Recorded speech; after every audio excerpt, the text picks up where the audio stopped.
Bismillahirrahmanirrahim. Assalamualaikum warahmatullahi wabarakatuh. Alhamdulillah wassalatu wassalam ala habibina wa syafi'ina Rasulillah wa ala alihi wa sahbihi wa man walah wa tabi'a hudah wa ba'd. Allahumma akhrijna min dhulumatil wahm wa akrimna bi nuril fahm waftah alaina bi ma'rifatil ilm وسائل أخلاقنا بالحلم واجعلنا ممن يستمعون القول فيتبعون أحسنه سبحانك لا علم لنا إلا ما علمتنا إنك أنت العليم الحكيم ولا حول ولا قوة إلا بالله العلي العظيم اللهم علمنا ما ينفعنا وزدنا علما وبعد. Jemaah Masjid Ar-Raziqin salah, Khairul Raziqin. Khairul Raziqin ini nama bagus bu, tapi jangan sampai jadi nama anak ya. Bahaya kalau jadi nama anak. Khairul Raziqin kan sebaik-baiknya pemberi rezeki. Nggak boleh ngasih nama anak pakai nama Tuhan. Khairul Raziqin. Dulu pernah ada orang ngasih nama anaknya Khairul Ghafirin. Sebaik-baiknya pemberi ampunan. Itu mah Tuhan kayak gitu mah ya kan. Nggak boleh. Yang benar Khairul Mustaghfirin. Baru bagus tuh maknanya. Sebaik-baiknya orang yang memohon ampunan. Masjid Khairul Raziqin pertama kali saya datang ke sini, sebenarnya nggak begitu jauh saya, di Rajak bu. Saya tinggal di Rajak di daerah Kabupaten Tangerang.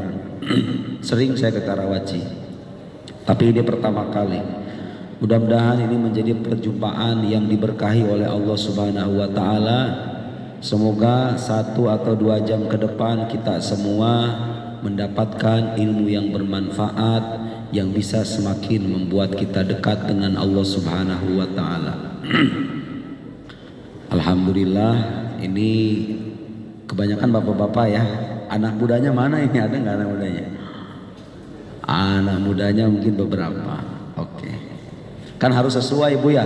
Tema tuh harus sesuai dengan audiens. Kalau ibu-ibu dengan bapak-bapak, temanya ya beda dengan anak-anak remaja. Bapak-bapak, ibu-ibu sekalian, pernah ada orang Arab Baduy. Ini hadisnya sahih.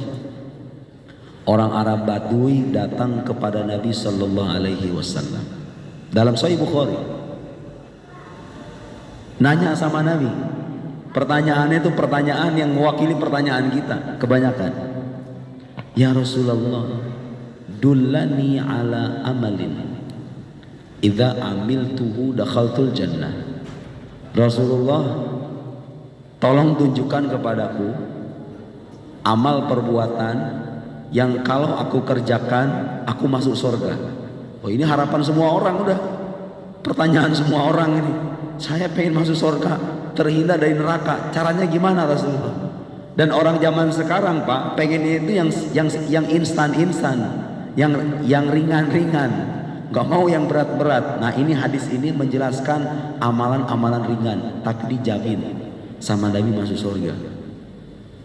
Dullani ala amalin idza amiltuhu dakhaltul jannah. Rasulullah, tolong tunjukkan kepadaku suatu perbuatan kalau aku lakukan aku masuk surga. Simpel kan pertanyaannya, tapi mewakili harapan banyak manusia itu. Nabi ngasih jawaban ringkas. Selama ini kadang-kadang kita sendiri yang suka mempersulit diri kita sendiri.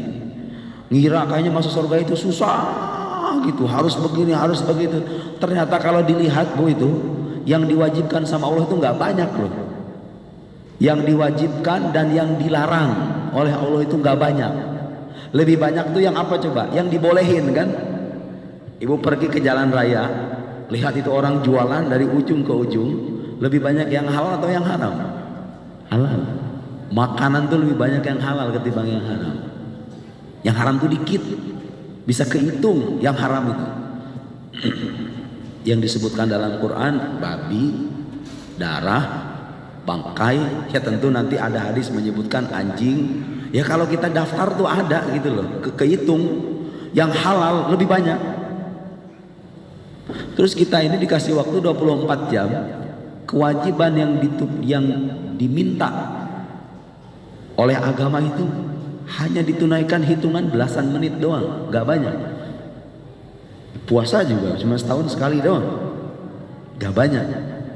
Zakat itu ya bagi orang yang mampu, haji bagi yang mampu, kan begitu. Udah gitu dikasih kemudahan lagi masuk surga. Nah, apa amalannya? Jawaban untuk pertanyaan orang Badui tadi dijawab sama Rasulullah sallallahu alaihi wasallam. Ta'budullah la tusyriku bihi syai'an. Engkau menyembah Allah dan jangan menyekutukannya. Nah, di zaman sekarang yang ini nih gampang. Karena rata-rata orang apalagi di Indonesia itu sudah beriman kepada Allah semuanya, ya enggak? Tapi saya mau bilang Bu, di zaman Nabi ungkapan la tusyriku bihi syai'a, jangan menyekutukan, itu sulit Bu. Di zaman dulu orang itu sulit menyembah satu Tuhan itu. Karena hampir kebanyakan orang itu nyembah patung-patung, nyembah berhala, menyekutukan Allah. Nabi bilang, kalau kau masuk surga, syarat pertama iman kamu harus benar dulu. Gitu kira-kira ya. Nyembah Allah dengan keimanan yang lurus, dengan keimanan yang benar. Di zaman itu susah, karena kebanyakan orang musyrik itu. Bahkan Al-Quran merekam bagaimana keheranan orang-orang kafir menyangkut ajaran Nabi Muhammad. Aja'alal alihata ilaha wahida in hadza la syai'un ujab. Apakah Muhammad itu ingin menjadikan Tuhan-Tuhan yang banyak sebagai satu Tuhan saja? Ini sesuatu yang mengherankan, kata mereka. Sesuatu yang aneh di zaman dulu. Jadi kalau pengen masuk surga, yang pertama kali dikoreksi apa? Cara kita menyembah Allah. Udah benar apa belum imannya? Gak boleh menyekutukan Allah dengan sesuatu apapun. Sembahlah Allah dan jangan sekutukan Dia. Satu. Dari sini kita bisa tahu Bu, sekali lagi, bahwa kunci utama kalau kita mau selamat, imannya harus lurus, tidak boleh jatuh dalam kemusyrikan. Dan setelah iman lurus, sembahlah Allah berdasarkan apa yang Dia tuntun dalam agamanya, dalam kitab sucinya. Satu. Yang kedua, tuqimus shalah al-maktubah, dirikan sholat yang diwajibkan. Yang 5 itu, 5 doang. Ini enaknya orang Islam, bapak-bapak ibu sekalian, enaknya orang Islam tiap hari dicuci sama Allah itu. Sholat itu buat nyuci kita, supaya kalau nanti kita mati, pulangnya itu udah dicuci bersih dari dosa. Dan ibu, bapak, saya kalau mati udah pasti di antara 2 sholat kan? Kalau kita mati Bu, udah pasti di antara 2 sholat kan? Kalau matinya jam 3 ya berarti antara zuhur dengan asar kan begitu. Kalau matinya jam 12 malam ya antara isya dengan subuh kan begitu. Kalau matinya jam 9 ya berarti antara subuh dengan zuhur. Setiap sholat yang kita tunaikan, dari mulai toharohnya, berwudunya, kemudian sholatnya, ditambah bacaan-bacaan yang Nabi ajarkan. Ini saya mau ngasih amalan, jangan ditinggalkan ya Bu. Karena Nabi pernah bilang, man qara'a ayatal kursi fi duburi kulli shalah lam yamna'hu min dukhulil jannah ilal maut. Siapa yang membaca ayat kursi dibaca bentar itu ayat kursi itu, gak nyampe 2 menit ayat kursi itu. Allahu la ilaha illa huwal hayyul qayyum la luar biasa ayat kursi itu, kalau mau dibahas bisa berepisode-episode. Ayat kursi itu luar biasa, mana yang sangat mendalam. Baca setiap kali selesai sholat, kata Nabi apa? Tidak akan ada yang bisa menghalangi dia untuk masuk surga kecuali kematian saja. Jadi ibu kalau habis selesai sholat baca ayat kursi, insya Allah jadi ahli surga. Kok gampang banget Ustaz? Ya emang dikasih kegampangan. Kenapa dipersulit? Allah ngasih jalan yang mudah. Tiap hari dicuci dari dosa, belum istighfarnya, belum sholawatnya, belum zikir berjamaah, belum baca Qur'annya. Coba itu orang Islam. Ya salam, dari mulai bangun tidur udah dicuci sama Tuhan itu. Iya kan? Nah yang suka malas-malas sholat subuh ini. Bapak tahu pahala sholat subuh kalau di masjid, sholat di masjid berjamaah, sholat subuh, zikir sampai matahari terbit. Man sholal ghadah fi jamaah, siapa yang sholat subuh berjamaah. Lihat bagaimana Nabi memberikan amalan-amalan ringan, pahalanya besar sekali. siapa yang sholat subuh berjamaah, tsumma qa'ada yadhkurullah, habis selesai berjamaah subuh duduk berzikir kepada Allah. Zikir ini maknanya luas ya, bisa menghadiri majelis ilmu termasuk zikir. Tsumma qa'ada yazkurullah hatta tatlu asyams, sampai matahari terbit, syuruk sampai syuruk. Nanti jeda sedikit 15 menit setelah syuruk, summa shalla rakaatain, kemudian sholat 2 rakaat. Kan gampang banget itu. Ibu yang rumahnya di sini apalagi datang ke masjid, sholat subuh berjamaah, duduk sampai matahari terbit, 15 menit kemudian 2 rakaat aja, gak usah banyak-banyak. Pahalanya tahu apa? Kanat lahu ka ajri hajjatin wa umrah. Dia punya pahala haji dan umroh. Haji dan umroh, maksudnya iya Nabi bilang begitu, pahalanya seperti haji dan umroh. Terus barangkali ada orang ragu, Nabi sampai bilang tamah sampai 3 kali, sempurna, gak kurang, gede itu pahalanya. Cuman sholat subuh 2 rakaat berjamaah, zikiran bentar, tiba-tiba matahari terbit, tunggu 15 menit, sholat 2 rakaat, keluar dari masjid segunung pahala didapat. Cuma gak kelihatan bu sekarang, gak kelihatan. Atau gak seru kalau dikasih kelihatan sekarang semuanya mah. Orang semuanya gak ada yang di kamar pada akhirnya.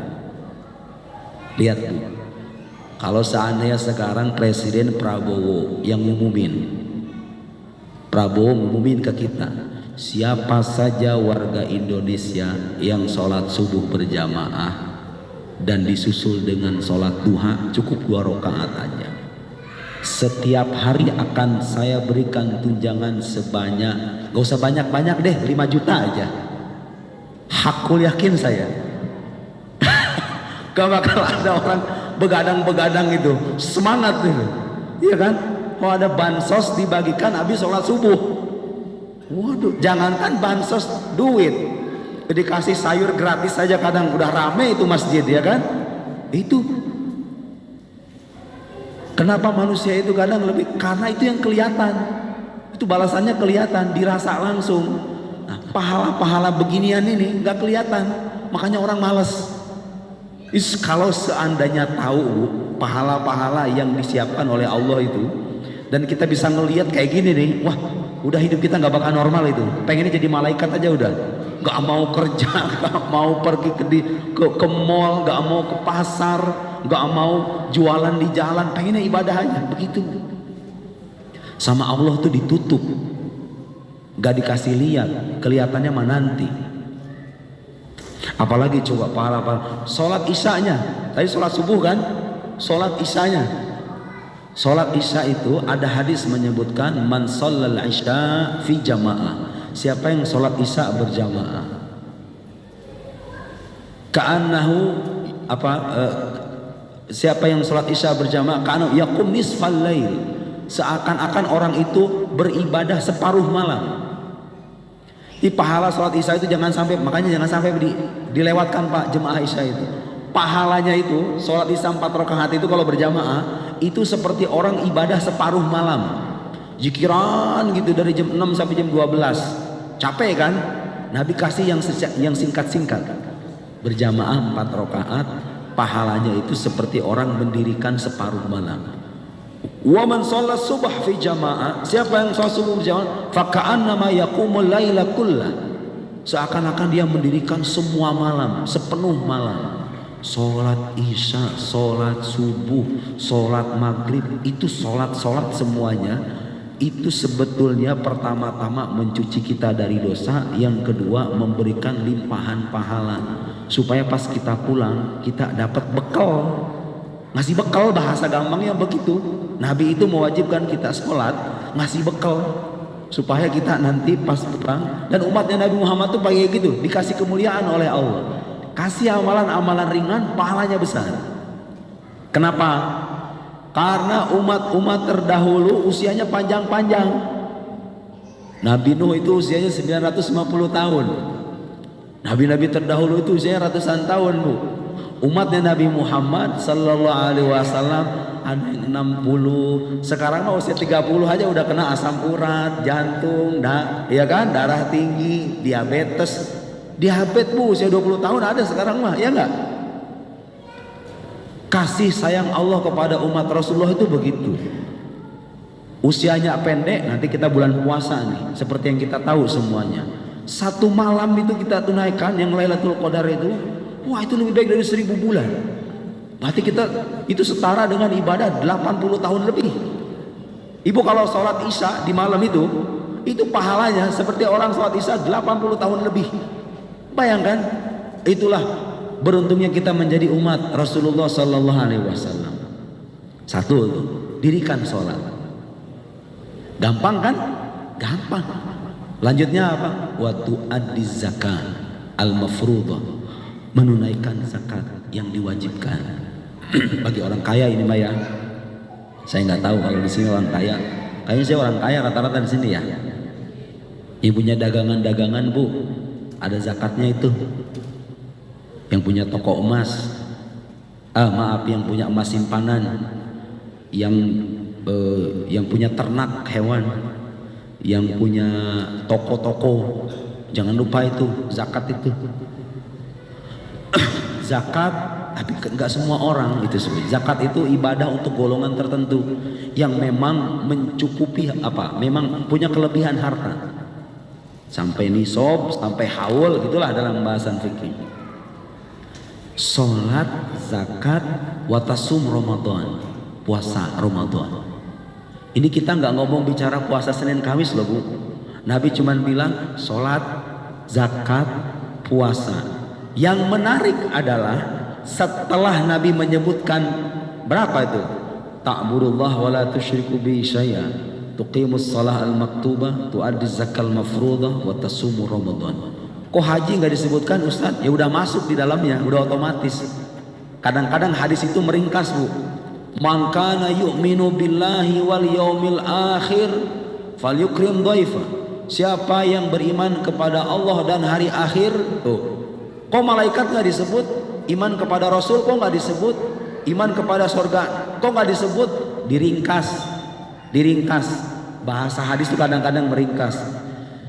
Ya Nabi sebut yang pokok-pokok. Intinya ibadah-ibadah yang wajib. Terus orang Arab Baduy ini bilang, walladzi nafsi biyadih la azidu ala hadza. Demi Allah saya nggak bakal nambah-nambah lagi, kata orang Baduy itu. Saya mau ibadah gini aja udah, nggak usah tambah-tambah lagi, nggak mau saya. Dia pengen ibadah gitu aja, sholat 5 waktu, puasa setahun sekali, zakat kalau misalnya punya duit, kalau punya harta gitu kan. Haji otomatis kalau udah mampu kan gitu. Intinya ini orang bilang, saya gak mau, Rasulullah tolong jangan tambah-tambah lagi, udah gini aja. Subhanallah Bu, itu amalan sedikit dan kalau ditunaikan hanya hitungan menit. Tahu nggak jawabannya? Falamma walla, ketika orang itu berpaling keluar dari pergi gitu. Ketika orang itu pergi, Nabi bilang sama sahabatnya, man sarrahu ayanzura ila rajulin min ahlil jannah falyanzur ila hadza. Siapa yang ingin melihat seorang laki-laki ahli sorga, maka lihatlah orang ini, orang Arab Baduy ini.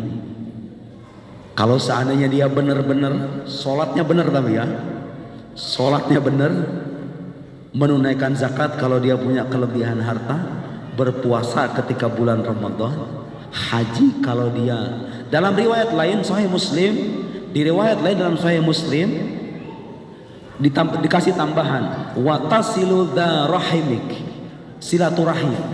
Tambahannya silaturahim. Ada riwayat menyebutkan silaturahim. Orang pokoknya kalau gini intinya, kalau orang itu menunaikan yang wajib ini udah mencakup ya sholat, ya zakat dan semuanya. Menunaikan yang wajib, yang pokok, menyambung tali silaturahim. Kalau merujuk pada riwayat Sahih Muslim, itu Nabi garansi sebagai ahli surga Pak. Berarti saya kadang pikir, berarti kalau begini ceritanya, orang muslim yang sholat 5 waktu, yang dia menunaikan rukun Islam dengan baik, ya udah pasti masuk surga itu, ya kan? Nabi bilang, yang mau lihat ahli surga, lihat orang ini nih. Ini nggak bicara sholat tahajud, nggak bicara zikir la ilaha illallah 1000 kali, nggak bicara amalan one day wajus, nggak bicara amalan sholat duha. Dia tentu lebih baik lagi kalau ditambah dengan amalan-amalan sunnah. Ini kita nggak mengentengkan perbuatan sunnah ya, perbuatan sunnah itu bisa menambah. Jadi orang itu masuk surga nanti Bu, kata guru saya gini, masuk surga itu seseorang tidak akan bisa masuk dengan amalannya, karena ada hadis Nabi yang bilang kalian tidak akan masuk surga dengan amalan kalian. Wala anta ya Rasulullah, engkau juga ya Rasulullah. Iya, wala ana, termasuk saya. Illa ayyataghammadanillah birahmati, kecuali Allah meliputiku dengan rahmatnya. Jadi kita ini masuk surga bukan dengan amalan kita, tapi dengan rahmat Allah Subhanahu wa taala. Cuma alamat atau level makom kedudukan kita di surga itu ditentukan dengan amalan. Masuknya oleh rahmat Allah, tapi derajat orang di surga ya bergantung amalannya. Kalau sholatnya cuma 5 waktu doang, ya pasti nggak bakal sama dengan orang yang rajin sholat sunnah, ya kan? Cuma kalau cuma pengen masuk surga doang, nggak berharap jadi orang yang punya kedudukan tinggi gitu. Ya cukup yang wajib-wajib aja, dan itu nggak banyak. Inilah Bapak Ibu sekalian yang tadi kita sebut, itulah salah satu bagian dari agama Islam yang kita sebut dengan syariat. Jadi agama kita ini ada 3 bagiannya. Ada yang berkaitan dengan syariat. Syariat itu ya menyangkut perbuatan, sholat, zakat, puasa, diatur dalam ilmu namanya ilmu fikih. Saya punya harta Ustadz, tapi bukan dari dagang, bukan dari emas, bukan dari perak, bukan hewan ternak. Saya punya profesi. Wajib zakat apa enggak? Ahli fikih nanti yang menjelaskan Bu. Kalau saya sholat Ustaz, kalau sholat misalnya kita lupa kalau misalnya saya tidak tasyahud awal, sholatnya sah atau enggak? Harus diulang atau enggak? Kira-kira kalau saya lupa pas saya berdiri harus balik lagi atau lanjutin aja? Itu ahli fikih yang menjawab. Semua yang berkaitan dengan perbuatan manusia, ya sholat, ya puasa, ya nikah, talak, gadai menggadai, pinjam meminjam, kredit, macam-macam dibahas dalam ilmu namanya ilmu fikih. Itu satu bagian dari agama. Tapi ingat hadis tadi menyebutkan apa? Menyembah Allah dan tidak menyekutukannya. Menyembah Allah dan tidak menyekutukannya. Pernyataan tidak menyekutukan itu berkaitan dengan keimanan kan? Ada bagian dari agama ini yang sering dilupakan oleh banyak orang. Orang mengira bahwa menjadi muslim itu banyakin sholat, banyakin ibadah. Ternyata bukan Bu. Yang pertama-tama harus dibangun adalah sisi akidah atau keyakinan, karena itu fondasi. Makanya di awal Al-Quran kalau Bapak baca surat Al-Baqarah, Alif Lam Mim Dzalikal Kitabu La Raiba Fi Hudan Lil Muttaqin. Yang pertama disebut apa? Alladzina yu'minuna bil ghaib. Baru wa yuqimunas shalah wa yunfiquna mimma razaqnahum yunfiqun walladzina yu'minuna bima unzila ilaika wa unzila min qablik. Yang pertama kali disebut itu adalah iman. Harus beriman. Iman ini adalah fondasi, nanti melahirkan ilmu yang membahas keimanan ini. Allah itu ada atau enggak? Sifatnya seperti apa? Allah itu punya kehendak atas kita atau tidak? Dia tahu dengan perbuatan kita atau tidak? Apa buktinya? Dijelasin tuh dalam ilmu namanya ilmu akidah atau ilmu tauhid. Nggak cukup kalau kita sholat Allahu Akbar. Allah itu siapa? Apa sifat-sifat yang dia miliki? Bagaimana kalau kita ingin mendapatkan keridhoannya? Apakah dia itu memiliki sifat keagungan, kesempurnaan? Semua yang berkaitan dengan ketuhanan itu harus dipelajari terlebih dulu untuk membangun akidah. Amalan yang tadi itu, yang sholat, puasa dan semacamnya itu bisa jadi tidak diterima oleh Allah selama imannya itu nggak ada. sia-sia pada akhirnya. Jadi iman ini harus itu dibahas dalam ilmu akidah. Nah yang ketiga Bu, jadi kalau kita bicara iman, Islam, ihsan, biasanya sering dibahas hadis Jibril. Dalam hadis Jibril, suatu ketika malaikat Jibril menyerupakan diri sebagai seorang laki-laki berambut hitam, syadid sawadis sya'ar, syadid bayadil bayad, pakaiannya sangat putih, rambutnya sangat hitam, la yura alaihi atharus safar, enggak terlihat orang ini habis jalan-jalan. Kemudian sahabat nanya, hadis ini diriwayatkan oleh Sayyidina Umar, kita nggak tahu orang ini siapa. Tiba-tiba datang kepada Nabi, fajalasa ila Nabi fa asnada rukbataihi ila rukbataihi. Malaikat Jibril yang nyamar itu, nyamar laki-laki tampan, kulitnya putih, pakaiannya putih, rambutnya hitam, rapi, nggak terlihat seperti orang yang habis melakukan perjalanan. Datang Nabi di hadapan sahabat-sahabatnya, datang ke Nabi, dengkulnya didekatkan dengan dengkul Nabi, wa wada'a kaffaihi ala fakhidai, kedua telapak tangannya diletakkan di atas betisnya Nabi.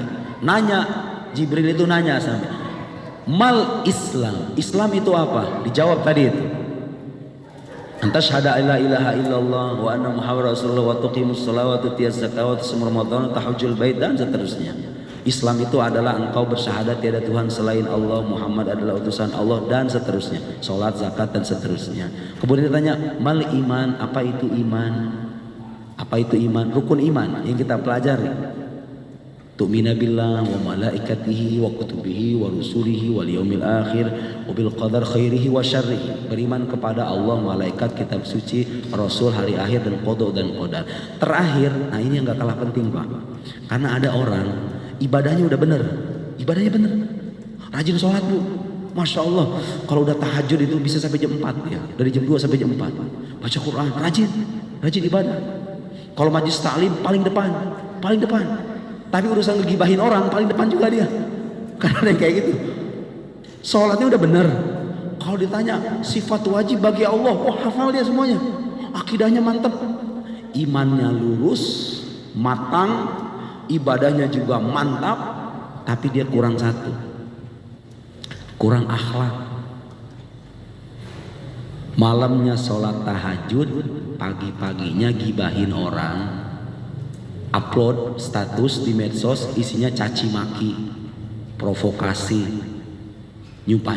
Dan sekarang itu saya miris Bu, terus terang aja, isi YouTube itu kadang-kadang kalau kita kan ngelihat, kalau lihat YouTube itu ada viewersnya tuh, ya kan, 4 juta, 5 juta, itu kadang saya heran ya, bukan cuma heran, kadang miris. Itu aib rumah tangga dijadiin bahan podcast. Suka ngeliat gak Bu? Aib rumah tangga orang dijadiin bahan podcast, ditonton sama jutaan orang, 4 juta, 5 juta, dan kadang-kadang gak penting-penting banget gitu loh. Yang seharusnya aib itu ditutup, diumbar, yang nonton jutaan orang. Astagfirullahaladzim. Hati-hati itu. Zolim sesama makhluk, anak cucu Nabi, anak cucu Adam, itu gak akan pernah tuntas walau dengan haji dan umroh. Kezoliman kita kepada orang itu tidak akan pernah tuntas dengan kita minta ampun kepada Allah. Berat. Gimana dong bisa tuntas? Harus meminta keridhoannya kalau bisa.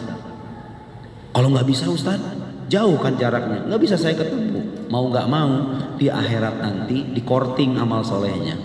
Ibu kan punya pahala puasa, punya pahala sedekah, punya pahala ngaji, majlis taklim. Ada orang ibu zolimi, siapa aja, mau itu ART, asisten rumah tangga, mau itu suami ya ke istri, mau itu tetangga, mau itu karyawan, siapa aja, mau itu orang lain yang kita caci maki, siap-siap di akhirat dibagi-bagi itu, dibagi-bagi amal soleh kita itu. Oh, makanya Nabi itu mengabarkan Bu, nanti di akhirat tuh ada orang yang beliau sebut sebagai muflis. Muflis itu artinya orang bangkrut. Dia orang bangkrut ini bukan gak ibadah loh, ibadah dia ibadah, rajin ibadahnya, cuma dia mencaci maki ini, dia mengambil hak milik orang ini, dia membunuh, dia melukai, menodai, macam-macam kezalimannya banyak. Nah datanglah di alam akhirat, masing-masing orang menuntut kezaliman itu. ditimpahkanlah amal kebaikannya kepada yang bersangkutan. 1, 2, 3, habis. Bangkrut, maksud Nabi bangkrut itu begitu, bukan orang gak beramal soleh, beramal soleh tapi amal solehnya tidak dibingkai dengan akhlak yang baik, zolim terhadap orang lain. Nah, sekarang saya mau beri, ada satu hadis lagi nyebut begini. Ada seorang datang kepada Nabi, ya Rasulullah, inna fulana yudhkar min kathrati salatiha wa siyamiha wa sadaqatiha. Ini kebetulan hadis ini bicara perempuan, tapi ingat ini berlaku juga buat laki-laki. Rasulullah, ada seorang perempuan namanya fulana, siapa gitu namanya, gak disebut namanya. Fulana, dia itu rajin sholat, rajin sholat. Wa siyamiha, rajin puasa. Wa sadaqatiha, dan rajin sedekah. Rajin puasa, rajin sholat, rajin sedekah. Kalau udah donasi dia yang paling depan. Kalau sholat, masya Allah, sholat fardu ya sholat sunnah, rajin sholat, rajin sedekah, rajin puasa. Illa anha tu'dhi jiranaha, tapi orang ini punya kebiasaan jelek, suka menyakiti hati tetangganya. Hati tetangga, berarti kalau hati istri boleh disakiti gitu. Kan yang dilarang hati tetangga doang. Kalau hati istri boleh dong. Nggak begitu bu. Kalau tetangga aja nggak boleh ya apalagi istri. Gimana sih? Sama kayak gini bu. Ada larangan dalam Al-Quran. Wala taqul lahuma uffin. Kita dilarang oleh Allah berkata ah kepada ayah dan ibu. Yang dilarang apa? Berkata ah kan? Berarti kalau mukul boleh dong. Kan yang dilarang berkata ah doang. Ya. Yang dilarang berkata ah doang. Ya orang kalau baca Quran terjemahan kan gitu. Yang dilarang berkata ah doang. Berarti kalau mukul, kalau pelit sama orang tua boleh-boleh aja dong. Yang penting gak berkata ah. Ya nggak gitu. Itu namanya qiyas aulawi dalam usul fikih. Kalau berkata ah aja nggak boleh, ya apalagi mukul. Itu loh logikanya. Atau begini, la taqrabuz zina innahu kana fahisyah wa sa'a sabila. Jangan kalian dekati zina. Yang dilarang apa bu? Dekati zina. Kalau zinanya berarti gimana? Gak dilarang kan ayat ini kan? Oh berarti kalau yang nggak boleh pacaran doang Ustaz ya? Kalau misalnya dua-duaan di hotel boleh gitu? Astagfirullahaladzim. Ya orang kalau baca terjemahan gitu kan? Enggak, yang benar logikanya nggak begitu. Mendekati zina aja nggak boleh, ya apalagi zinanya.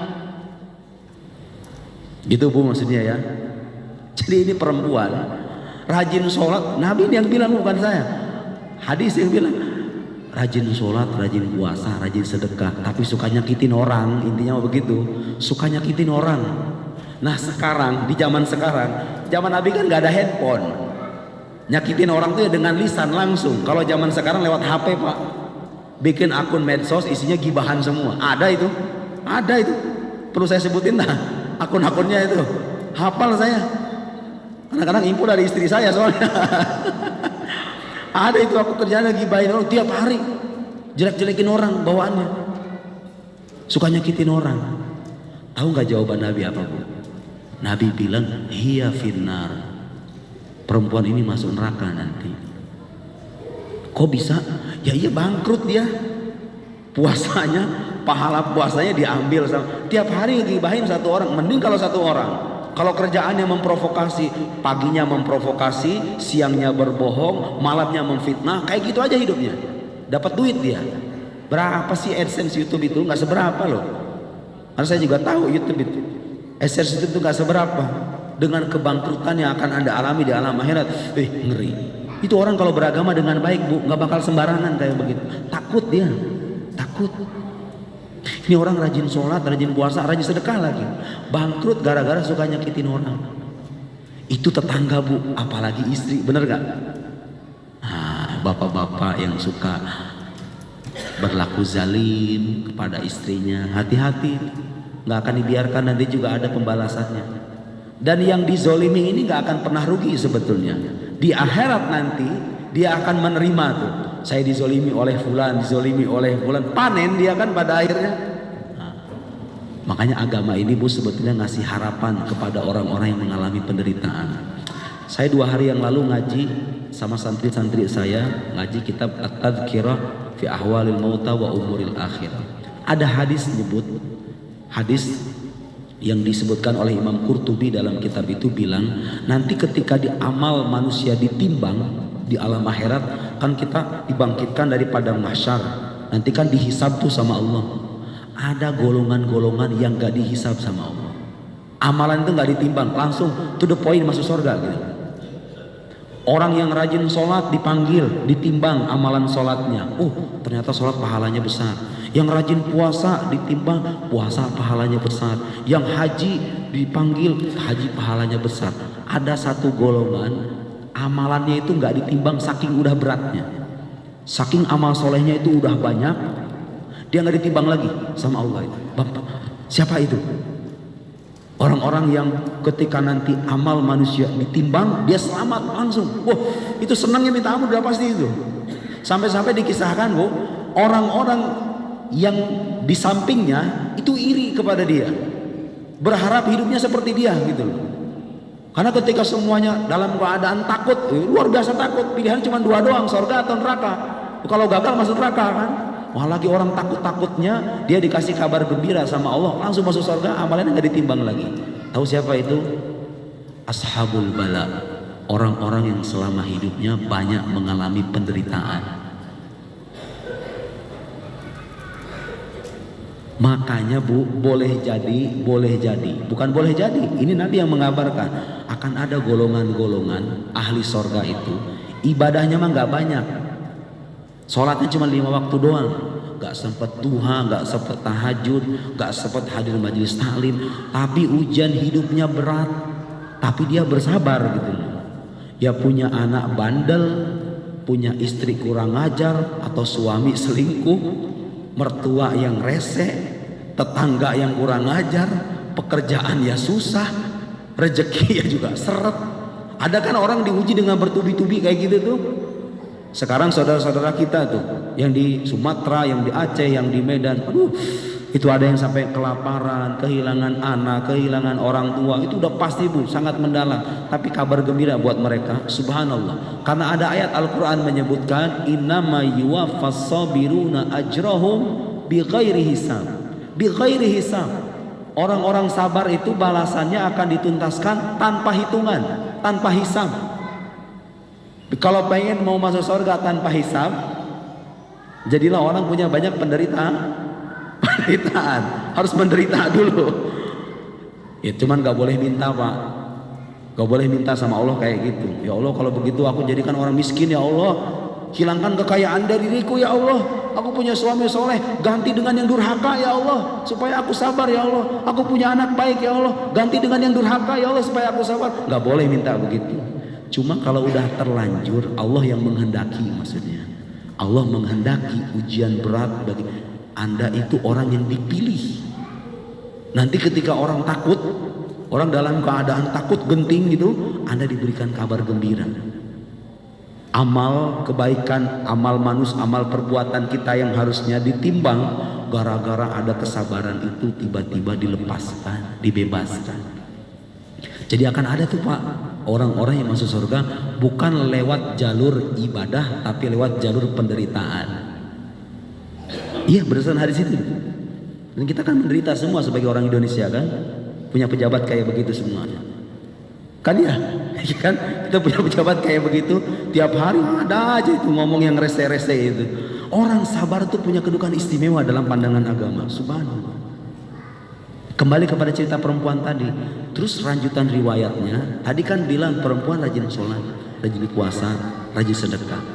Ya Rasulullah, inna fulana tudkar min qillati sholatiha wa siyamiha wa sadaqatiha. Rasulullah, ada lagi perempuan, dia sholatnya dikit, puasanya dikit, sedekahnya juga dikit. Ya kayak kita inilah, kebanyakan kita kayak gitu kayaknya kan. Sholatnya cuma 5 waktu doang, puasa juga Ramadan aja, sedekah juga kadang-kadang, sekalinya sedekah paling 10.000 gitu. Ghairu annaha latudi jirona, tapi orang ini nggak suka menyakiti hati orang lain. Artinya apa?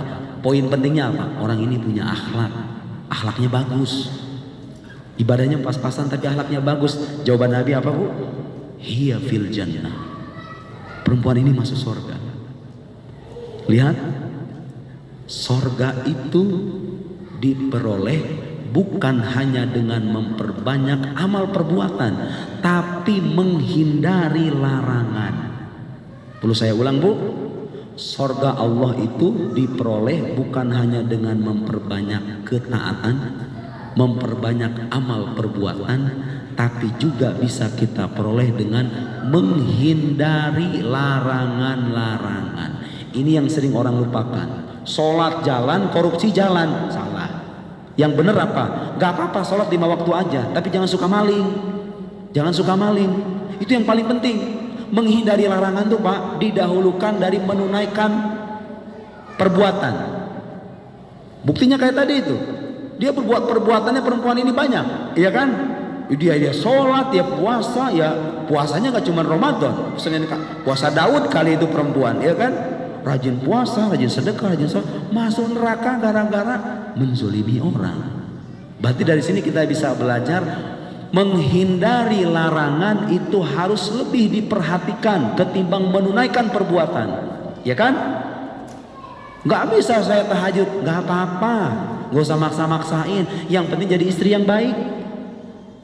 Bapak juga nggak bisa sholat duha, nggak apa-apa. Yang penting jadi suami yang baik, nafkahi itu anak istri, didik mereka dengan baik, udah. Larangan-larangan itu, makanya ada hadis Nabi bilang begini Pak, selaras dengan ini pesannya. Ittaqul maharim takun a'badan nas. Hindarilah yang haram-haram, maka kamu akan menjadi ahli ibadah. Ahli ibadah, Nabi bilang kalau ada orang dia serius menghindari keharaman, itulah ahli ibadah sesungguhnya. Selama ini kita memahami ahli ibadah itu apa coba? Yang rajin sholat, yang rajin ke masjid, yang rajin baca Quran, yang rajin berzikir, kemana-mana bawa tasbih, ahli ibadah, masya Allah, pakai jubah, pakai sorban, pakai udang-udang begitu, kiai ahli ibadah. Enggak, ahli ibadah itu orang yang serius menghindari keharaman. Ini yang paling sulit sebetulnya kan, iya enggak? Yang paling sulit itu. Jadi kalau pengen jadi wali Allah Pak, diantara kuncinya itu. Tapi ini tidak berarti kalau begitu orang itu terlepas dari dosa sepenuhnya, enggak. Namanya manusia ya, pasti ada sisi khilafnya. Dan yang menarik Bapak Ibu sekalian, Allah itu tidak menafikan bahwa orang-orang bertakwa bisa saja berbuat dosa, bisa. Bedanya apa? Bedanya orang bertakwa itu ketika dia berdosa, dia tidak menikmati dosanya, tidak mengentengkan dosanya, dia langsung ingat bertobat kembali kepada Allah Subhanahu wa taala. Lihat bagaimana Al-Qur'an menggambarkan ciri-ciri orang bertakwa. Wasari'u ila maghfiratin min rabbikum wa jannatin arduhas samawati wal ard uiddat lil muttaqin. Bergegaslah kalian menuju ampunan Tuhan kalian dan sorga yang luasnya seperti langit dan bumi yang disediakan untuk orang-orang bertakwa. Orang-orang bertakwa disebutkan ciri pertama apa? Alladzina yunfiquna fis sarra wad dharra.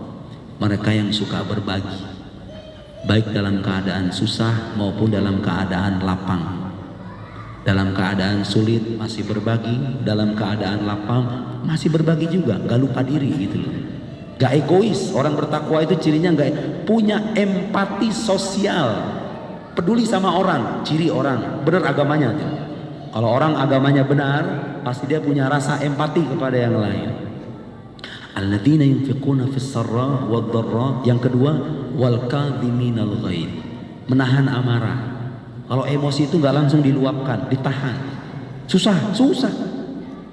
Wal afina 'anin nas, dan suka memaafkan orang. Suka maafin orang, bukan dendam. Wallahu yuhibbul muhsinin, dan Allah mencintai orang-orang yang melakukan kebaikan. Ini lanjutannya nih.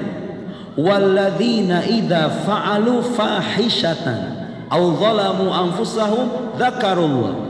Orang-orang yang apabila melakukan keburukan, lihat. Orang bertakwa mungkin enggak melakukan keburukan, mungkin. Tapi dia enggak mengentengkan. Enggak melakukan itu dengan kesombongan. Ngapain sholat? Tuhan ada atau nggak ada, ya kita kalau pengen kaya, kaya aja, kerja dong, nggak ada hubungan dengan yang namanya sholat. Orang sombong kayak gitu tuh Bu, bahaya itu. Ada kan orang nggak sholat dan dia mengentengkan itu, meremehkan gitu loh. Wah itu bahaya itu dosa di atas dosa itu, ada kesombongan di sana. Tapi ada orang sholat karena emang dia merasa lemah melawan hawa nafsunya. Hawa nafsunya kayak masih perlu dididik gitu loh. Ada orang mabok itu bukan karena dia mengentengkan larangan Allah, tapi karena dia masih lemah melawan hawa nafsunya. Orang bertakwa itu kalau dia melakukan keburukan, walladzina idza fa'alu fahishatan aw zalamu anfusahum dzakarullah, dia langsung ingat kepada Allah, langsung kembali, langsung tobat, langsung sholat, zikir, minta ampun kepada Allah. Jadi orang bertakwa itu bukan orang yang gak berdosa sama sekali. Boleh jadi dia berdosa, tapi dia selalu mengingat Tuhannya yang maha pengampun dan bisa mengampuni dosa-dosanya. Bukan berarti orang itu menjadi nabi terlepas dari dosa begitu. Nggak ada manusia kayak begitu.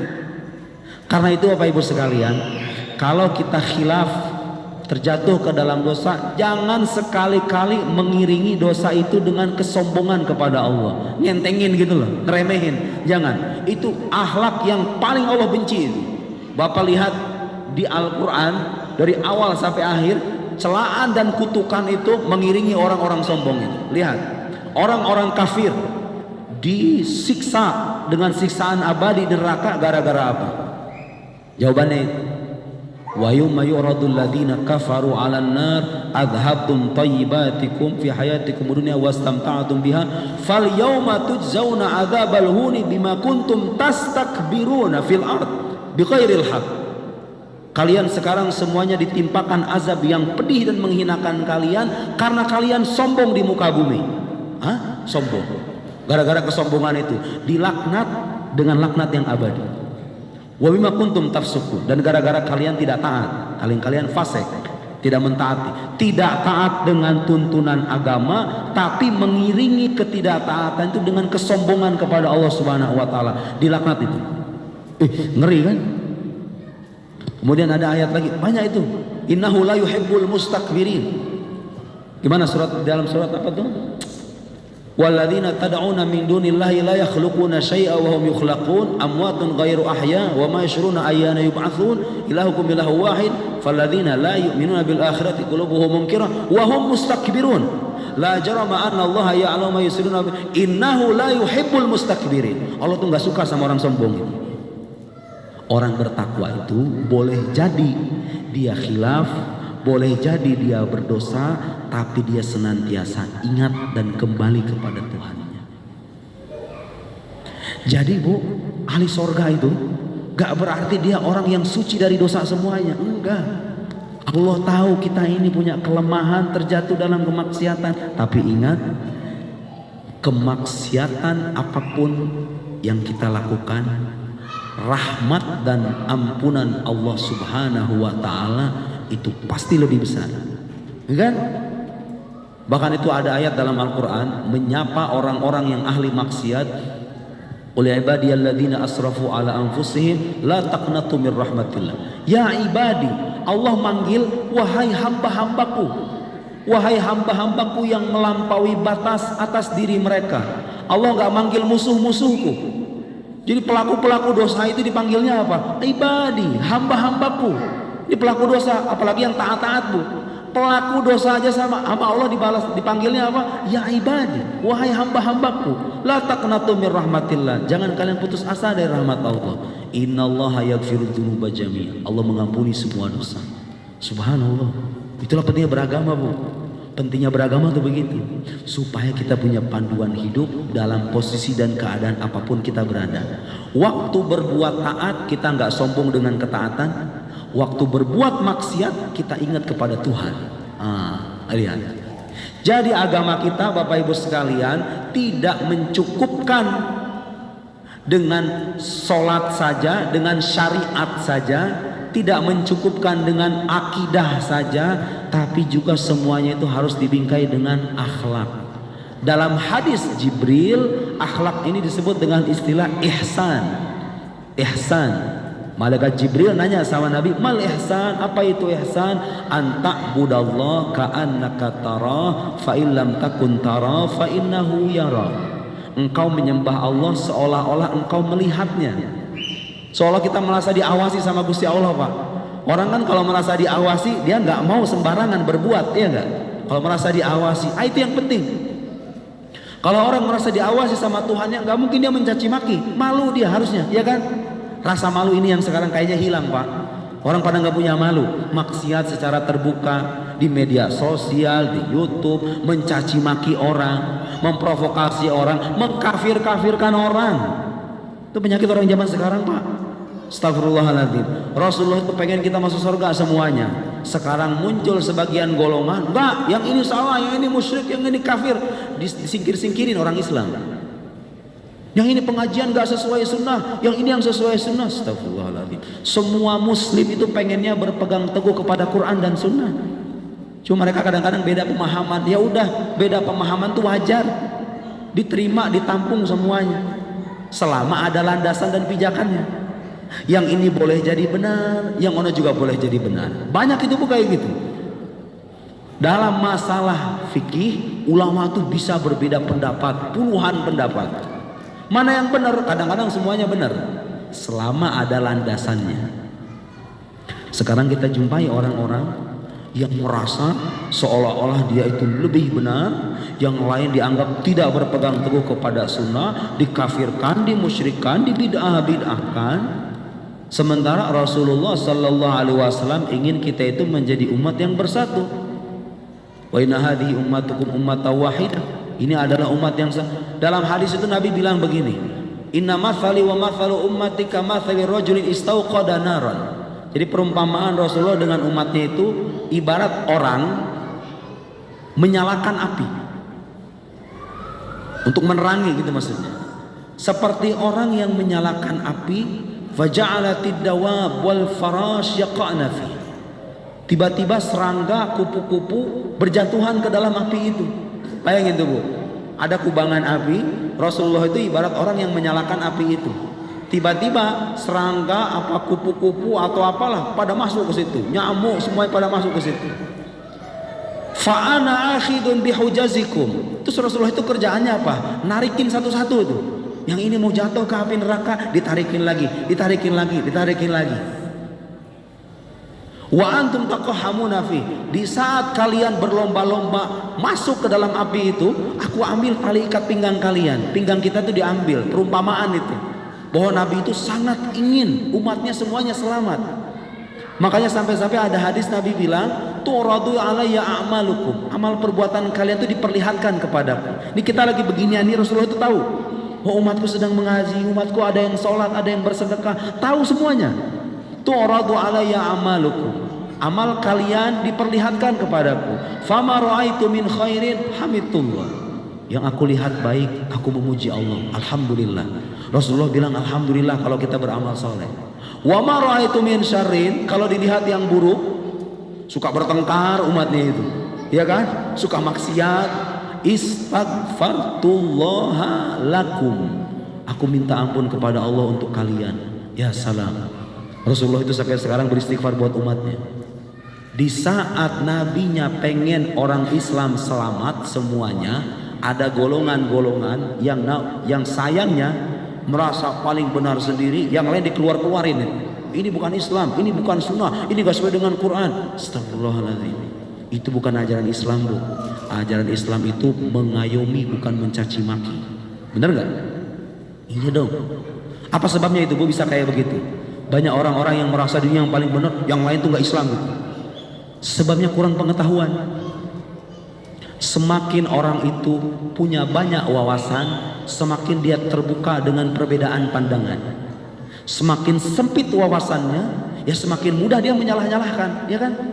Makanya itulah pentingnya kita menghadiri majelis-majelis ilmu seperti ini, supaya kita tidak hanya menjadi muslim yang mengharapkan keselamatan buat diri kita sendiri, tapi kita bisa menjadi muslim yang betul-betul bisa memberikan kedamaian, petunjuk, kebaikan kepada saudara-saudara kita yang lain. Baik, Selebihnya mungkin kita tanya jawab aja Pak ya, biar gak monoton. Itu sekian dari saya, mudah-mudahan bermanfaat. Assalamualaikum warahmatullahi wabarakatuh. Fadhol, kalau ada pertanyaan. Baik, kepada Bapak yang ingin bertanya atau ibu-ibu, persilakan. Ya Rabb, ya Rabb. Baik, ada satu pertanyaan Ustaz. Silakan. Kita mulai dari 9:30 tadi ya, 1 jam pas, nggak kerasa ya. Baik. Bismillahirrahmanirrahim. Assalamualaikum warahmatullahi wabarakatuh. Assalamualaikum warahmatullahi wabarakatuh. Ustadz izin bertanya. Yang pertama terkait dengan akidah, Ustadz ya. Ya, ya. Itu mana daripada akidah itu sendiri dengan ilmu akidah itu apa gitu Ustaz? Ya, akidah itu apa, kemudian ilmu akidah apa gitu. Ya, boleh. Karena saya pada khususnya orang awam gitu, kalau terkait dengan mengimani sesuatu hal yang rukun iman lah gitu Ustaz ya, insyaallah gitu. Tapi saya nggak begitu paham sifatul wajib dan sebagainya, begitu Ustaz. Ya. Kemudian ketika masuk ke ilmu akidah gitu, ya sempat dengar gitu kan, sempat baca, cuman sepintas-sepintas aja gitu, sehingga terkadang menjadi bingung juga, kadang melihat terbagi menjadi beberapa golongan, kemudian selamat satu golongan dan sebagainya. Kemudian saya di mana gitu kan, seperti itu. Apakah cukup atas keberakidahan saya sebagai orang awam ini dan harus bagaimana? Kemudian yang kedua Ustaz, terkait dengan syariah, terkait dengan perkara-perkara yang sifatnya individu seperti sholat, zakat, puasa dan yang lainnya mungkin bisa kita laksanakan. Begitu. Kemudian terkait dengan sifatnya yang kelompok seperti lembaga pendidikan, ada yang melaksanakan, ada kewajiban untuk ilmu, ada sekolah, ada pesantren, ada lembaga-lembaga sosial dan sebagainya, begitu Ustaz. Tapi bagaimana terkait dengan perintah-perintah Allah yang lainnya? Mungkin kita akan begitu semangat ketika mendengar firman Allah, ya ayyuhalladzina amanu kutiba alaikumusiyam. Begitu semangat kita, itu perintah Allah. Ternyata dalam Al-Qur'an juga, ya ayyuhalladzina amanu kutiba alaikumul qisas, ya ayyuhalladzina amanu kutiba alaikumul qital dan sebagainya. Lalu bagaimana keberislaman kita terkait dengan syariah itu? Begitu nikmatnya ketika pada zamannya Rasulullah, begitu nikmatnya ketika pada zamannya Khalifah Abu Bakar, Khalifah Umar, Khalifah Utsman dan Ali, karena mereka mengkondisikan begitu. Apalagi tadi Ustaz menyampaikan ibadah yang sebenarnya tadi terkait dengan masalah haram, gitu. Nah justru sekarang ini setiap kita langkah kemana itu udah haram, udah ketemu dengan perkara-perkara yang haram. Misalkan kita berakad terkait dengan pemilikan, mau memiliki rumah juga terkadang terkait dengan masalah ada akad-akad yang riba dan sebagainya. Bahkan riba itu udah seperti siapapun akan kena sebagaikan debu kan begitu. Jadi bagaimana Ustadz terkait dengan keislaman kita terkait dengan syariah itu? Terima kasih. Assalamualaikum warahmatullahi wabarakatuh. Baik. Pertama, saya jawab pertanyaan pertama dulu. Apa bedanya itu akidah dengan ilmu akidah? Saya punya pertanyaan sederhana. Ibu semuanya percaya dengan keberadaan Allah? Percaya. Semua kita percaya. Tapi kalau ada orang nanya, buktinya apa Bu? Anak ibu nanya, Mama, Allah itu ada? Ada nak. Kenapa dia ada? Mulai itu mikir kan, gimana ya buktiin ya? Ya Allah itu nggak bisa dilihat nak. Loh kalau nggak bisa dilihat kok bisa dibilang ada? Ayo, pernah nggak dapat pertanyaan kayak gitu Bu dari anaknya? Ya mungkin ada sekali dua kali. Atau anak-anaknya, Allah di mana mah? Ya kan? Ada anak kecil yang kadang pertanyaan lebih iseng dari itu. Allah terbuat dari apa katanya? Ada tuh anak kecil namanya anak kecil kan? bahwa kita meyakini Allah ada. Allah ada awalnya bu, ada permulaannya Allah. Allah ada permulaannya nggak wujudnya? Dilahirin gitu loh, ada nggak? Ya enggak lah. Allah nggak ada awalnya, ada akhirnya nggak? Nggak ada. Allah sama dengan makhluk nggak? Enggak. Allah satu atau dua? Allah satu. Allah maha kuasa, maha berkehendak. Keyakinan kita nih, saya yakin Allah ada, tidak bermula, tidak berakhir. Itu namanya akidah. Keyakinan kita. Nabi Muhammad nabi atau bukan? Ya, ada orang bilang manusia biasa di luar sana. Nah, mungkin ibu kalau bisa ditanya, kamu kenapa jadi muslim meyakini Nabi Muhammad sebagai nabi? Buktinya apa? Buktinya apa kalau itu nabi beneran? Buktinya apa? Ada banyak orang Islam gak bisa jawab pertanyaan kayak gini pak, ya kan? Ditanya Nabi Muhammad katanya nabi, ditanya buktinya apa? Gak tahu. Nah, karena seiring berjalannya waktu banyak orang meragukan Tuhan gak ada, nabi manusia biasa, surga neraka dongeng doang.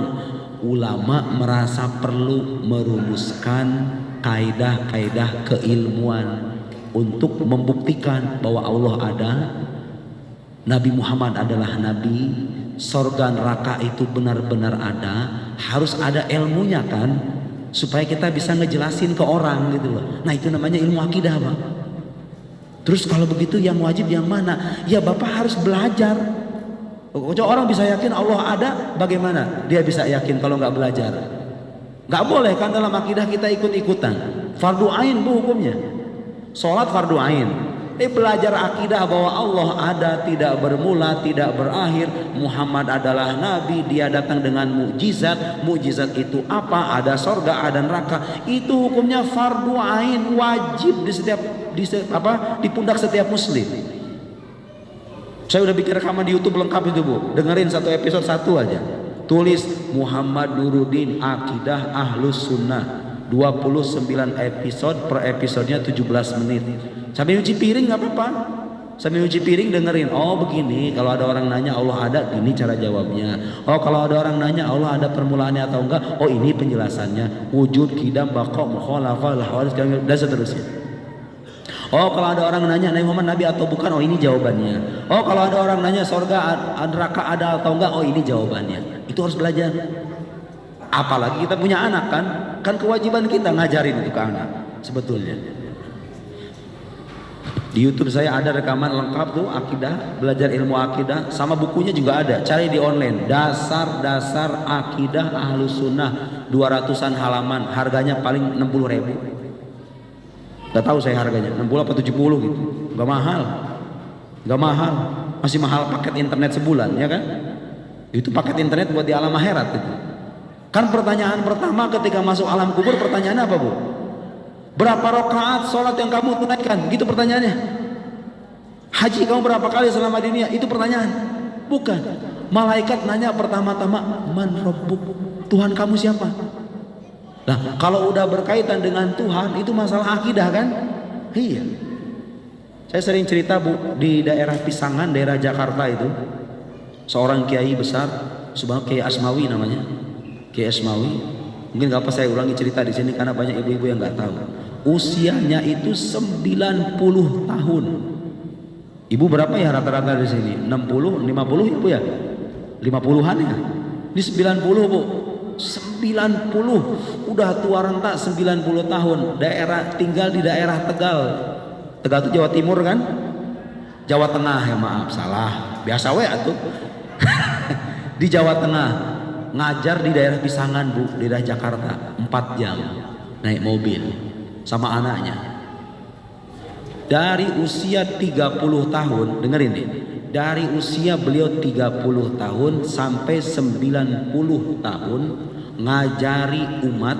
Dari dulu 30 tahun lebih ngajari umat cuman satu ilmu dan satu kitab aja, gak ganti-ganti. Ngajari kitab Umul Barohin, kitab tentang akidah Islam, dasar-dasar akidah Islam. Kemana-mana ngajarnya itu aja. Subhanallah, 30 tahun lebih ngajari cuma satu kitab aja. Ngajari ilmu akidah selama 30 tahun lebih, gak pernah ganti-ganti.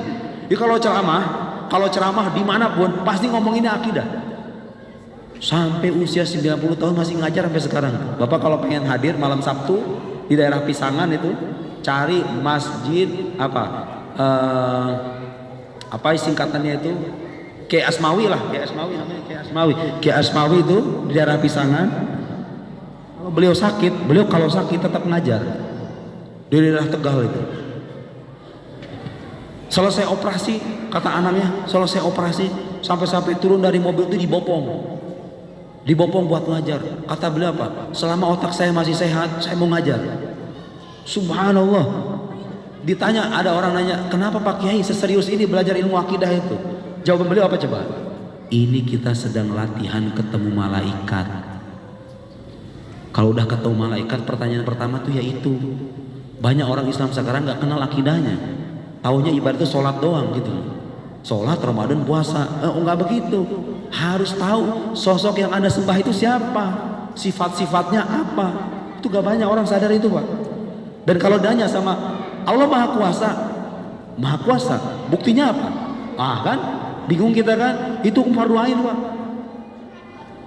Sampai sekarang itu beliau itu subhanallah, saya sangat kagum itu. Nggak ada itu orang kayak gitu. Seumur hidup saya nggak pernah nemu kiai kayak gitu. Tiga pernah bikin majelis, awal-awal beliau bikin majelis di daerah Tegal, pernah dibakar majelisnya sama orang-orang. Disangkanya aliran sesat katanya. Disangka aliran sesat karena ilmu yang diajarkan nggak biasa gitu loh. Orang kan kalau ceramah ya tentang pentingnya menjaga hati kayak gitu, akhlak ya kan. Jarang-jarang orang bisa masalah akidah. Pernah dibakar katanya waktu mudanya. Waktu bikin majelis sejak usia 30-an itu awal-awal. Oh, beliau terus ngajar. Yang sekarang di daerah Pisangan itu murid-murid beliau adalah anak-anak dari murid-muridnya terdahulu. Jadi murid-murid beliau itu udah pada nggak ada. Yang sekarang datang itu anak-anaknya, anak cucu keturunan murid-muridnya. Beliaunya masih sehat, 90 tahun, subhanallah. Dan tahu yang datang ke sana, Bu, itu bukan santri-santri, bukan orang pesantren yang datang itu. Pegawai pabrik, orang dari Bogor, dari Bekasi, dari Jakarta mah dikit. Dari Depok, Bekasi, Bogor, dari jam 9 sampai jam 11 ngajar 2 jam, usia 90 tahun. Selesai jam 11 itu balik lagi ke Tegal, naik mobil lagi, pulang lagi. Apakah geleng-geleng ini kita? Cuma pengen ngajari umat tentang ilmu akidah karena itu fardu ain, hukumnya wajib. Puluhan tahun jadi muslim, sholat bertahun-tahun, gak kenal sama Tuhannya. Ya bisa jadi percuma itu sholatnya. Karena gak mengenal siapa yang dia sembah, cuma ikut-ikutan doang. Harus tahu minimal dasar-dasar. Saya gak punya waktu tadi, sibuk. Sesibuk apa Anda? Dikasih waktu 24 jam, 30 menit sehari emang gak bisa sempetin. Sesibuk apa? Coba ibu bayangin. Kita dikasih nikmat banyak, waktu luas, akses belajar gampang. Bilang gak ada waktu buat mengenal Tuhan, itu bagi saya gak tahu diri itu namanya, ya gak? Sama Allah dikasih nikmat banyak nih, kesempatan belajar luas, sehat pula, otak masih sehat, fisik sehat. Bilang gak ada waktu buat mengenal Tuhannya, ya ternyata gak tahu diri kan? Iya, gak tahu diri itu namanya. Makanya wajar kalau nanti tiba-tiba amal solehnya bisa sia-sia. Karena dia nggak mengenal Tuhannya. Jadi harus ilmu akidah itu intinya ilmu yang bertujuan memantapkan keyakinan itu. Kan kita udah semua udah percaya nih semuanya, udah percaya semuanya bahwa Allah itu Esa, Nabi Muhammad adalah utusannya.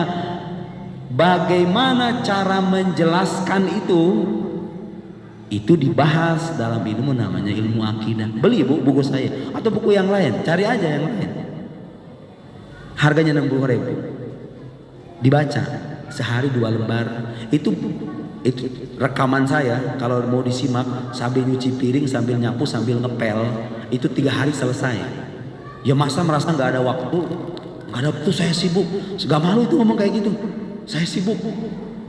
Tuh lihat Kiai. Nah yang menarik Pak, beliau punya anak, orang Tegal nih, beliau Kiai Asmawi ini punya anak. Anaknya ini sama kayak bapaknya, ngajarin ilmu akidah juga. Murid-muridnya itu ada di daerah Pancoran. Dan ibu tahu siapa murid-muridnya ini? Pegawai-pegawai nasi goreng. Pegawai nasi goreng. Tiap malam minggu habis jualan nasi goreng, lagi capek-capeknya gelar tikar. Berapa yang hadir?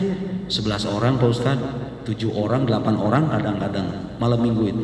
Gelar tikar jam 1 malam Pak, belajar ilmu akidah jam 1 malam. Diajari sama muridnya, sama anaknya Ki Asmawi itu. Anaknya ini naik bis dari Tegal, perjalanan bisa 7 jam kalau naik bis, 7 atau mungkin 6 jam. Naik bis datang ke daerah Pancoran cuman buat gelar tikar, ngajari ilmu akidah bahwa Allah itu ada, dia tidak bermula, tidak berakhir. Ini dalilnya.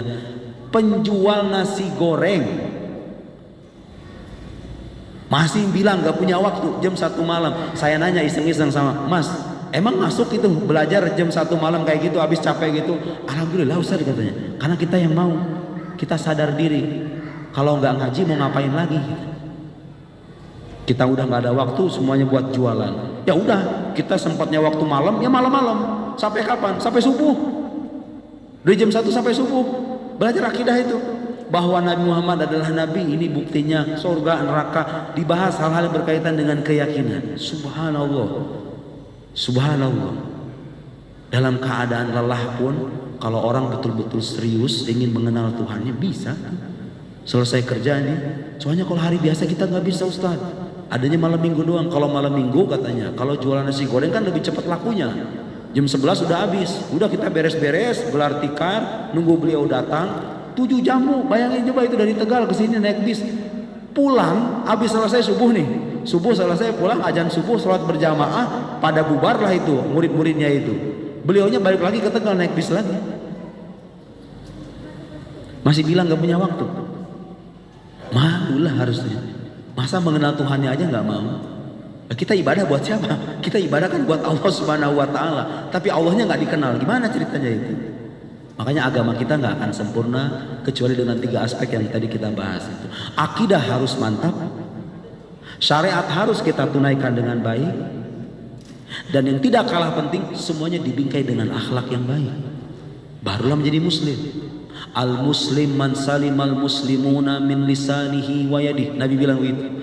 Muslim itu adalah orang yang orang lain merasa selamat dari lisan dan tangannya. Nah sekarang ada orang kebalikannya. Tangannya suka nyolong.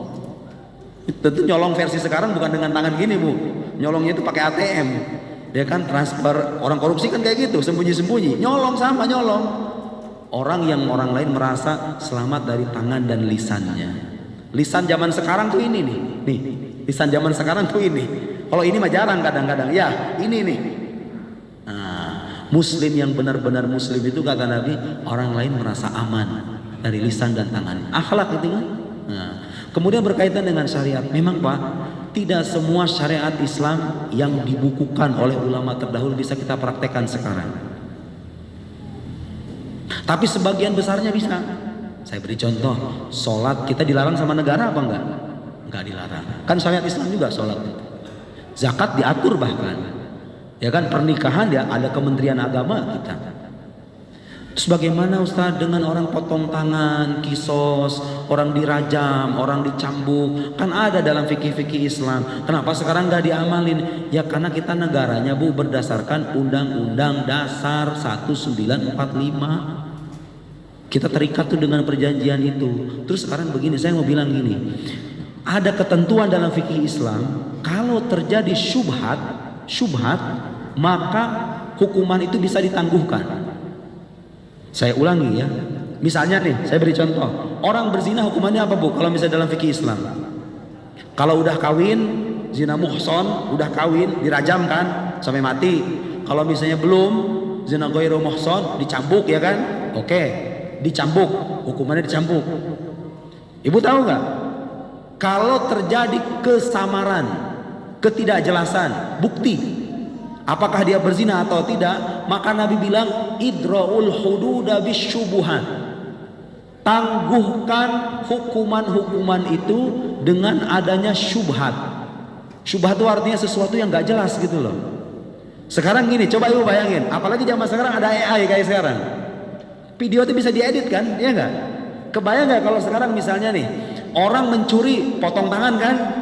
Nih buktinya Pak Hakim nih, orang mencuri nih videonya nih. Ternyata videonya nggak asli. Terus yang bersaksi ini saksi bayaran. Ayo, terjadi kan sekarang? Soalnya ada ketentuan yang bersaksi atas perzinahan atau maling itu harus orang yang adil. Harus orang yang adil, yang jujur, betul-betul jujur. Nyari orang jujur sekarang susahnya minta ampun, ya enggak? Saksi-saksi bayaran itu banyak. Orang difitnah itu banyak sekarang.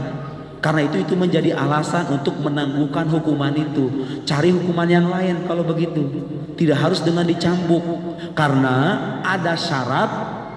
Terus begini Bu, yang jadi saksi perzinahan ini, mohon maaf ini ya, saya harus menjelaskan. Yang jadi saksi perzinahan ini harus betul-betul melihat dengan mata kepalanya langsung dua kelamin itu bertemu. Bisa nggak? Gimana caranya Bu coba?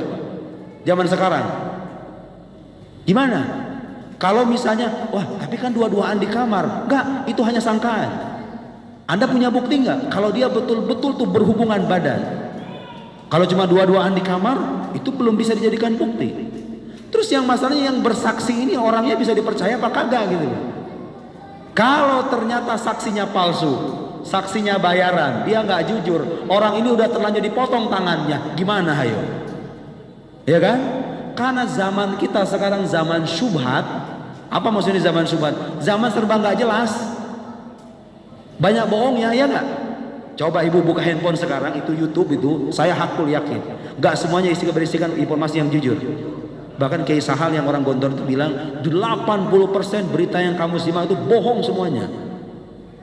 Kadang-kadang datanya benar Bu, tapi framing media itu loh, cara dia menggiring opini kita itu loh.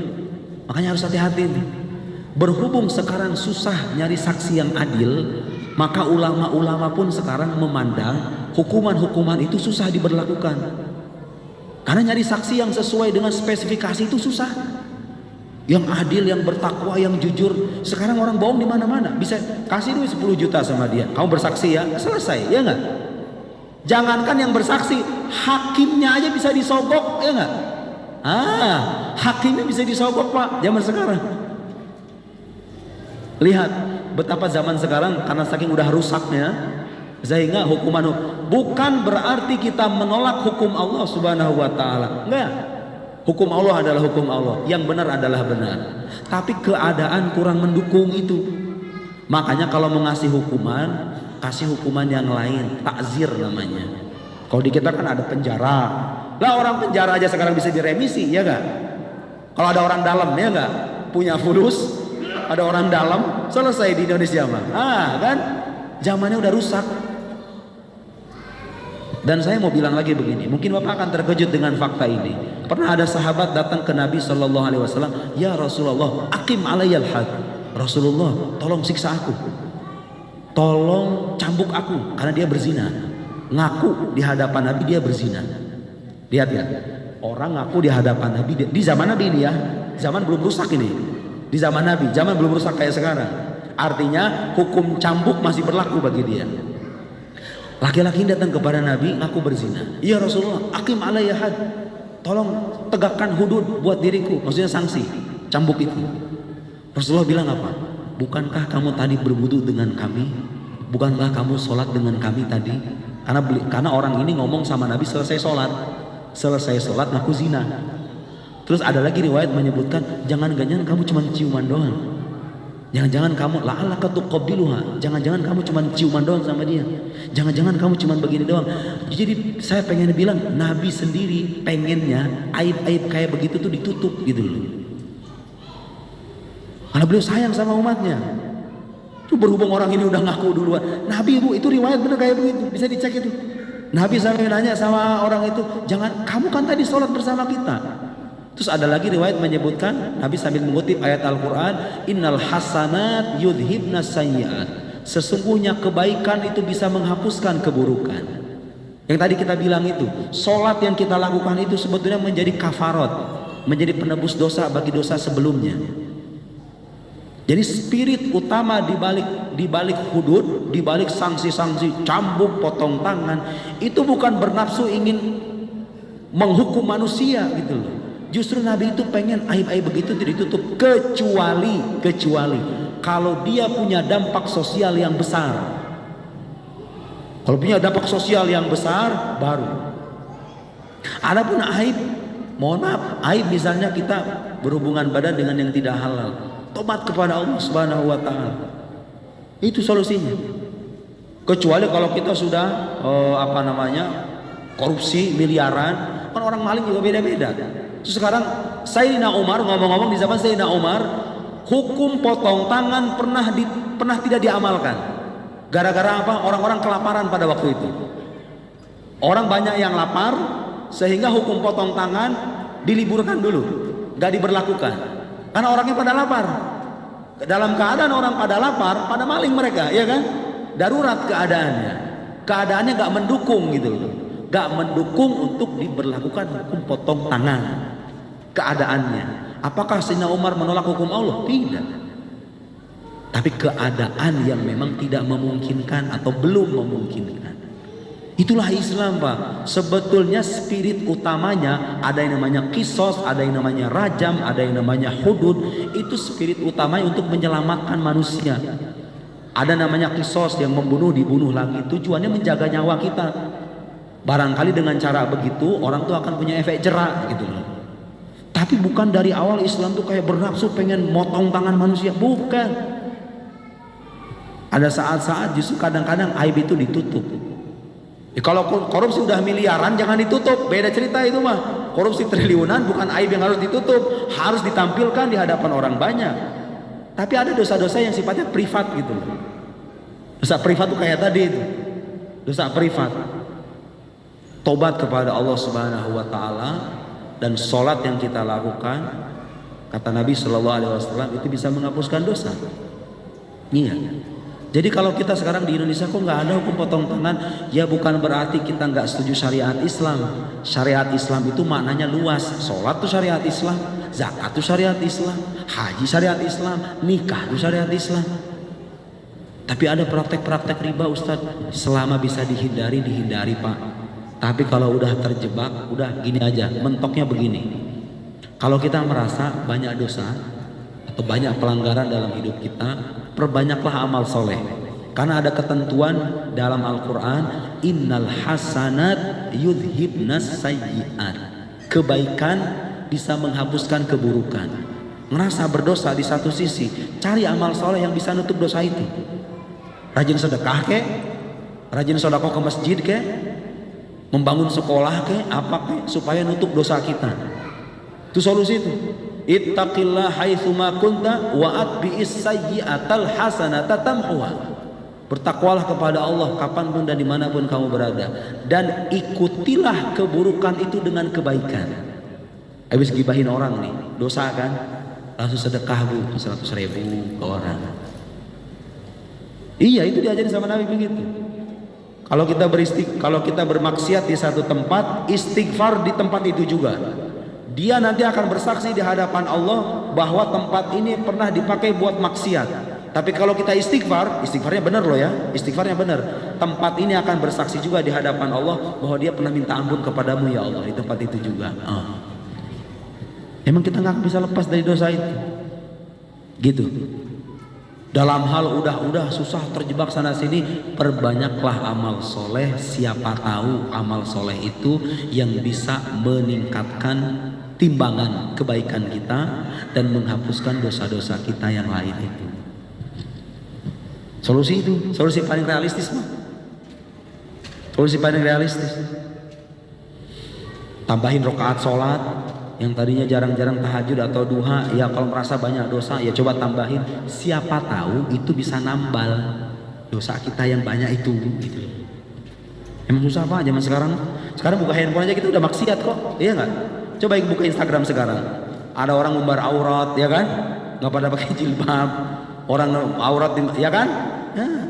Innal hasanat yudhibnas sayyi'at. Habis lihat Instagram, habis lihat TikTok, tontonannya kurang bagus, langsung sholat zuhur, insya Allah kehapus dosanya.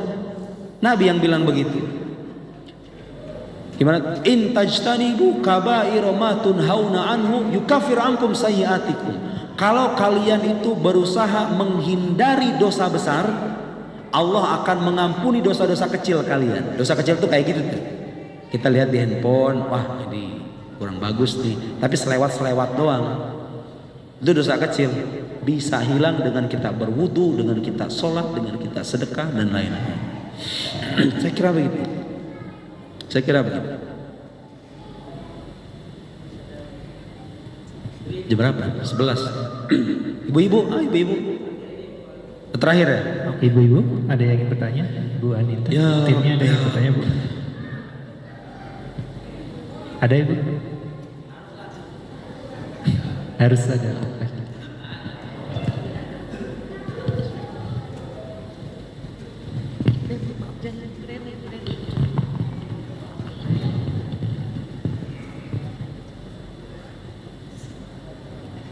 Ibu ada yang anaknya di Mesir?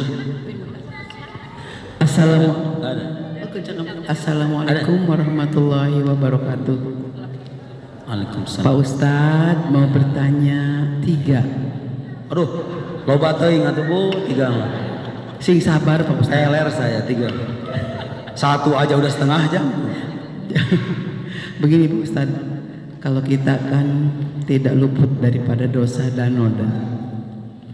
Kalau kita berbuat dosa, langsung ingat, langsung beristighfar, apakah itu langsung dihapus dosanya oleh Allah?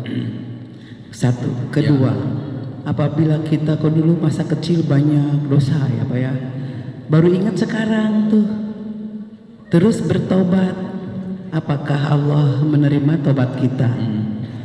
Ketiga, mengenai sholat isyraq Pak Ustadz, apabila saya perempuan itu kan di rumah, apakah syaratnya sholat isyraq di rumah itu boleh? Begitu Pak Ustadz. Terima kasih ya Pak Ustadz. Ya. Assalamualaikum warahmatullahi wabarakatuh. Waalaikumsalam warahmatullahi wabarakatuh.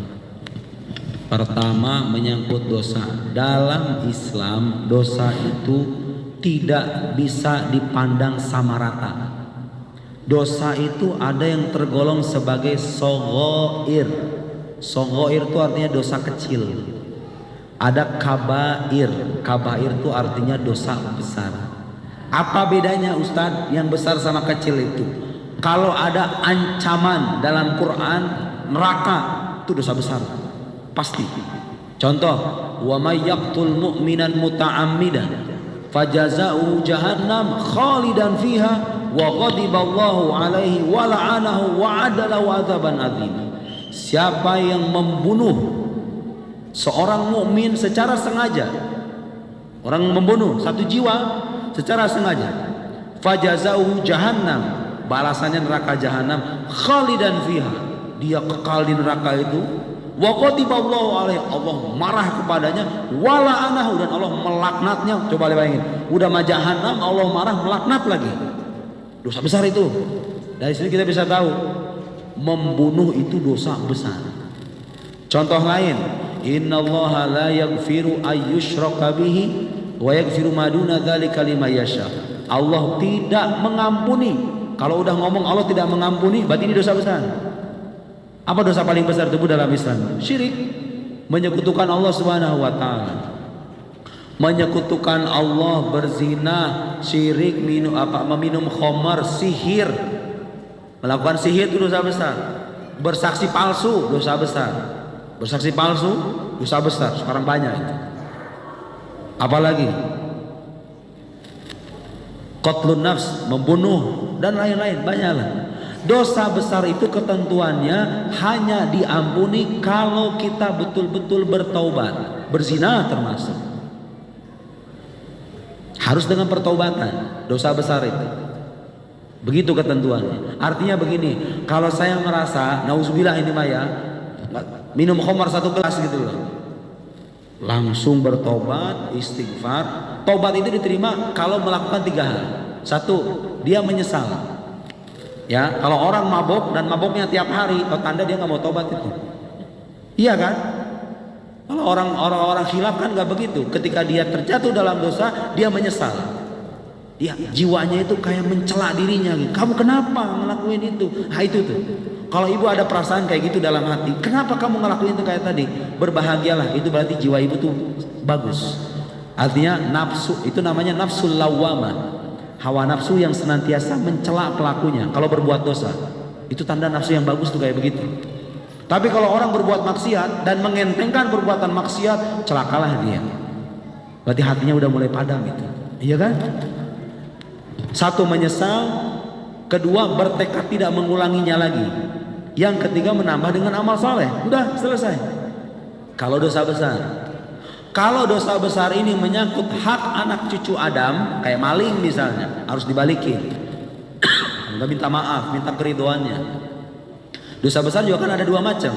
Ada dosa besar yang berkaitan hubungan kita dengan Allah Subhanahu wa taala, ada dosa besar yang menyangkut hubungan kita dengan sesama hambanya. Bersaksi palsu. Itu menyangkut hak orang lain, Bu. Hati-hati itu. Kalau yang kita zolimi gak ngasih maaf, wah siap-siap bangkrut kita. Dan seterusnya.